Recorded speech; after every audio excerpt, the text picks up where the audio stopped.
mom of 3, and I've been married for 7 years. I am the youngest of 5 kids. I'm my dad's youngest daughter. He didn't want me, and I'm his favorite. Josh and I met 11 years ago. It was love at first sight. Everything was falling right in line. We had our son first, which was exactly what I wanted. Then we had our little girl, and then we had Cooper, and our family was complete. Yeah, and then everything changed. It's one thing I can say is that we did have it all. We thought this is what we wanted, but an event like this, you care less about anything else. Everything you thought was your dream is no longer the dream you want. I knew that I was really sick during my pregnancy with Cooper. I'd had symptoms really after the birth of Luella.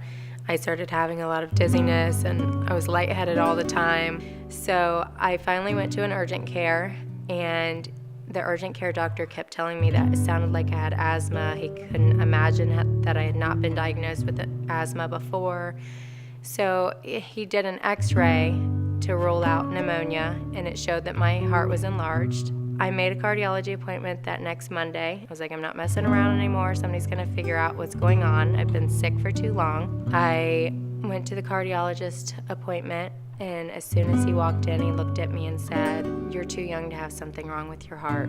He said that he would do an echo stress test to prove to me that there was nothing wrong with me. I went in for the echo stress. As soon as I sat down and she started the echo, I knew something was wrong. She says, "I'm really sorry, we can't put your heart under any stress." She said, "You have a reduced ejection fraction." Called my husband, told him that everything that I'm Googling is telling me that I'm in heart failure.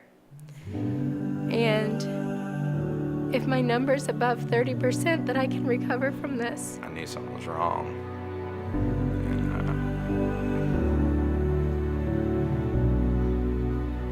Sorry. The doctor called me back from his cell phone and said, "I'm really sorry. I know why you're feeling so puny. You have what we call peripartum cardiomyopathy. You're in chronic heart failure." And I said, "What's my number? What's my ejection fraction?" And he said, "You're at 15%.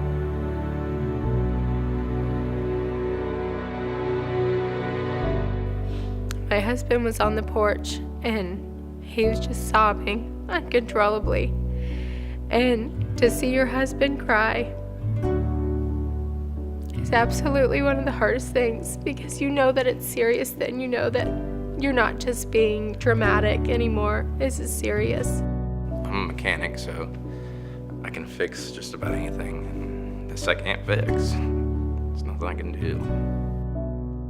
When I went to Christ, I met Dr. Chung, who I absolutely adore. He told me how serious it was and what we could do, and what my options were and the recovery time. But he also was very honest with me and told me that the likelihood of me recovering was very slim.